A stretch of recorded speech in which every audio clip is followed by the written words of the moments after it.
country of Chile, they had the same problem nearly 30 years ago. They went to an optional personal retirement account approach, and they now have individual retirement accounts for their workers. And so we must restructure programs, not just continue to trim around the edges to begin to bring it down. How do you know how much to cut? What's the goal? The goal is to cut deep until we are spending less than what we're bringing in. That would be the target. That's what I'm trying to get to. Yeah, what do you think about a balanced budget, and do we need a constitutional amendment to balance the budget? I believe in a balanced budget amendment, yes, because otherwise we're not going to have the discipline in Washington in terms of collectively of getting there. All you have to do is look at, the current situation in terms of what's being discussed with the super committee. The idea in Washington, D.C., for some, not you, not Congressman Steve, but some people is, if you reduce the growth, that's a cut. That's not a cut. Yeah. That's deceiving the American people. So no, I do believe in a balanced budget amendment. Let's talk about the Federal Reserve. The more I find out, the more worried I am about what they've been doing. We found out when we went through the legislative process for this TARP program, which I opposed, the Federal Reserve actually matched that and upped it as far as the amount of money they were sending to banks, not only in this country but around the world. They've apparently bought nearly 90% of our own debt this year, and now they're talking about another round of monetizing debt, which they call quantitative easing. I mean, what would you do with the Federal Reserve, or do you think it's a problem? I believe we can fix the Fed, and the way we fix the Fed is we ask Congress to limit their ability, to limit their authority. One of the reasons they got into these programs like quantitative easing is because of the size of the debt, and because the debt was just spiraling out of control, and other countries were not buying it fast enough. They came up with these kinds of plans. Secondly, the Federal Reserve has, unfortunately, a dual mission: monetary stability and unemployment. That's like trying to hit two targets with one arrow. I would ask Congress to take away one of the targets, get them back to what they were commissioned to do back in 1913, and it worked well until we got into this situation relative to the debt that we have. I believe that we can fix the Fed by asking Congress to relimit their authority to do those kinds of things. Secondly, we have got to get back to sound money. Our dollar is suffering. It's similar to when we wake up in the morning, an hour is 60 minutes. We don't have to go look in the paper to see what it's worth. We've got to get back to a dollar is a dollar is a dollar. Do you need a gold standard to do that? Yes, we do need a gold standard to do that. We can work our way back to a standard. That's the only way we are going to make our currency the dependence, the currency that people around the world depend upon. So yes, I do support establishing standards, and there are many ways to do it in addition to a gold standard. We've got a minute. I don't have time to ask a question, you to answer it, so I'll give you a minute for a closing remark. How about that? This whole election, folks, is about the survival of this nation and about our liberties. And President Ronald Reagan used to remind us about this thing called freedom. Freedom is never more than one generation away from extinction. It must be fought for and protected. Or one day we are going to spend our sunset years telling our children and our grandchildren what the United States of America used to be like. I'm not going to have that conversation with my grandkids. And I don't think the American people want to have that conversation with their grandkids. I'm running for President of the United States because it's not about us. It's about the grandkids. Time's up. Thank you, Herman. Thank you. Thank you very much, Herman Cain. Appreciate it. He must have been in the military. Thank you. And our next guest is former House Speaker Newt Gingrich. Speaker Gingrich.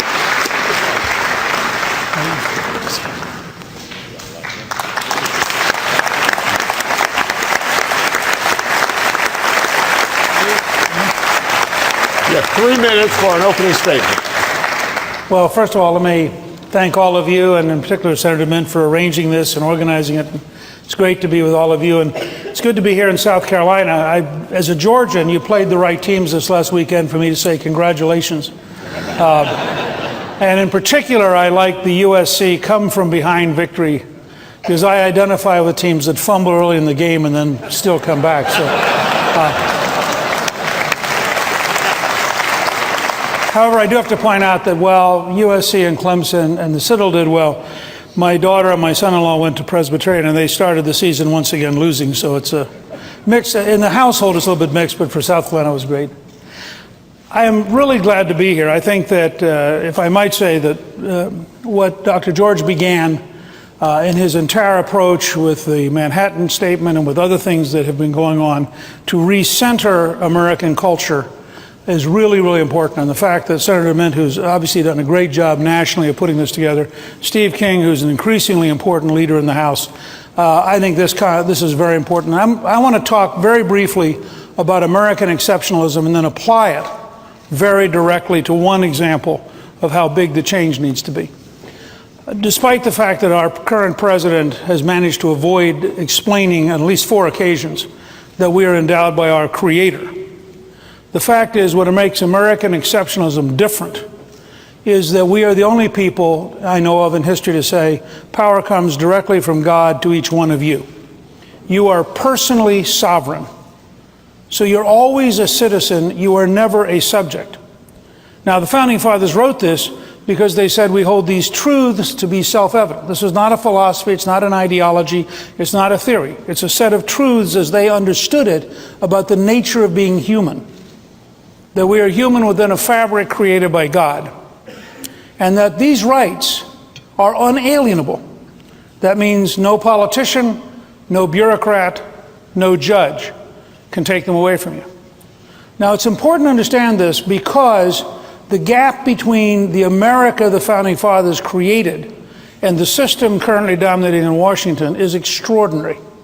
We are in grave danger of decaying from citizenship to being subjects.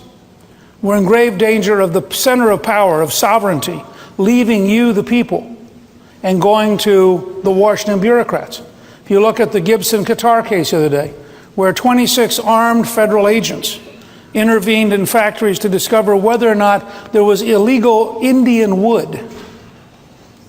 I mean, this is bizarre. This is a system run amok. And so it's important. The one example I want to give you is the courts, because I think this is a topic that is totally appropriate for us to deal with. And I think it's very important for us to get to it, and I hope in the questioning we can.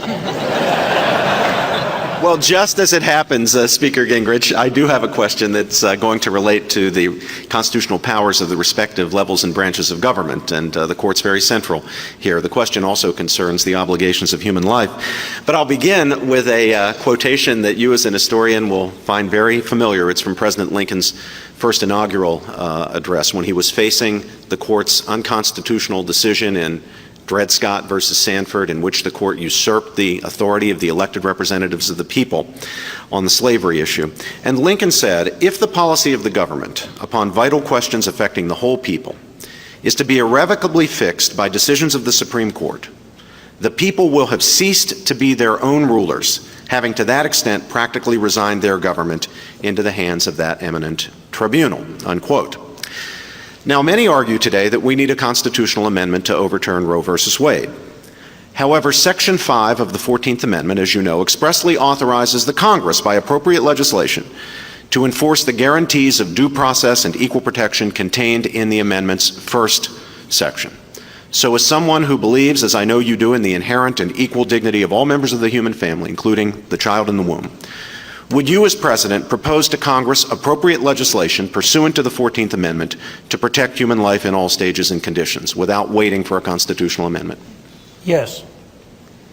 And there's a reason for this. It goes much deeper because there are 5 or 6 other issues, such as one nation under God, such as the right to have a cross on public land. There are a number of issues where the courts have now dramatically usurped their power. Let me add to your Lincoln quote. Jefferson, being written about the question of whether or not there could be a Supreme Court, wrote back, that would be an oligarchy. Think about it.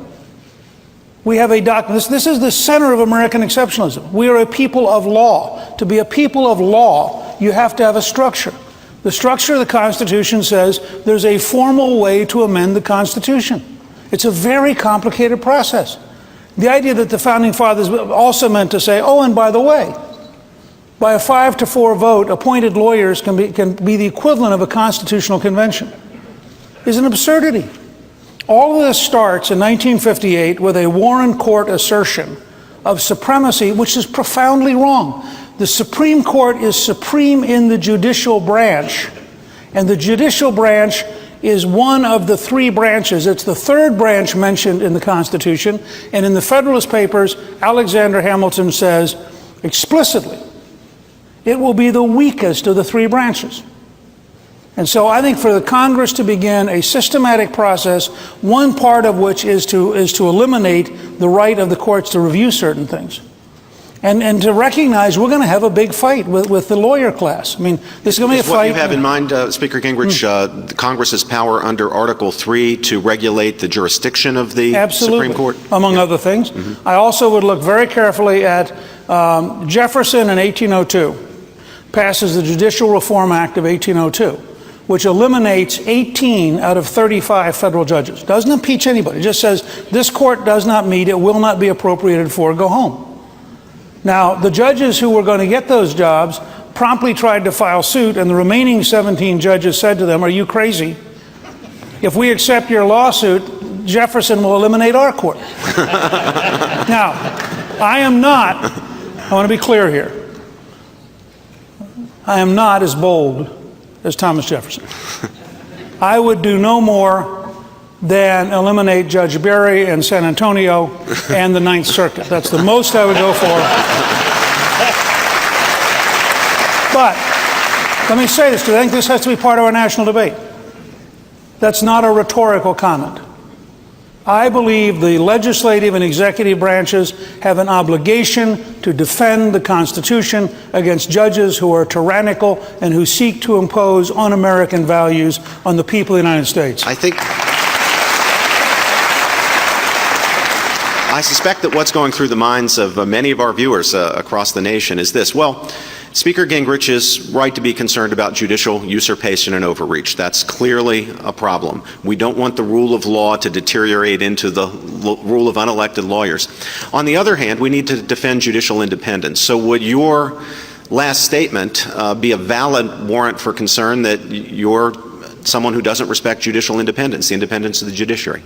I respect the independence of the judiciary in judging individual cases unless the person doing the judging proves to be so extraordinarily out of the context of American life and American law that they shouldn't be there.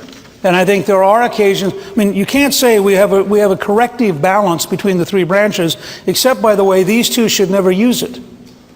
I mean, either there's a genuine tension between the three branches and the legislative and executive have a right on occasion to correct the judiciary, or the judiciary is the dominant branch and can dictate to the rest of us. As Speaker Pelosi once said, if the Supreme Court speaks, it's the voice of God. Well, I don't agree with her. Can I shift now to the question of marriage and another question about the Constitution related to it? We have a big debate in this marriage in this country about the definition and meaning of marriage. It's a very important debate. There are reasonable people of goodwill on the competing sides, but it's fundamental. Should the debate in the end be resolved state by state, with each state setting its own definition of marriage, or by the Supreme Court in adjudication such as what's pending now, or by the Congress, or by a constitutional amendment setting a national standard? I think we have to look at either, again, to the point you made, either looking at legislation involving restriction, or we have to look at a constitutional amendment. And given the current state of what's happened, I suspect you'd have to move to a constitutional amendment. But I do believe that marriage is between a man and a woman. I do believe that we have every right to defend a 3,000-year clear record that that's what marriage is. And I don't think we should be intimidated against it. I'm out of time. Thank you. Senator DeMint. Dude, thanks for being here. I guess I better move this up. President Obama told us that his near $1 trillion stimulus plan, Obamacare, Dodd-Frank, mortgage bailouts, all these programs would get our economy back on track, keep our unemployment below 8%, and obviously that hasn't happened. He's going to give another speech this week about his next jobs plan. What would be your proposal to get our economy moving and get people back to work? Well, let me just say first that I've said pretty clearly that he's the most effective food stamp president in American history. And if you think about it, that's actually a tragedy. I mean, that means that millions of jobs have been killed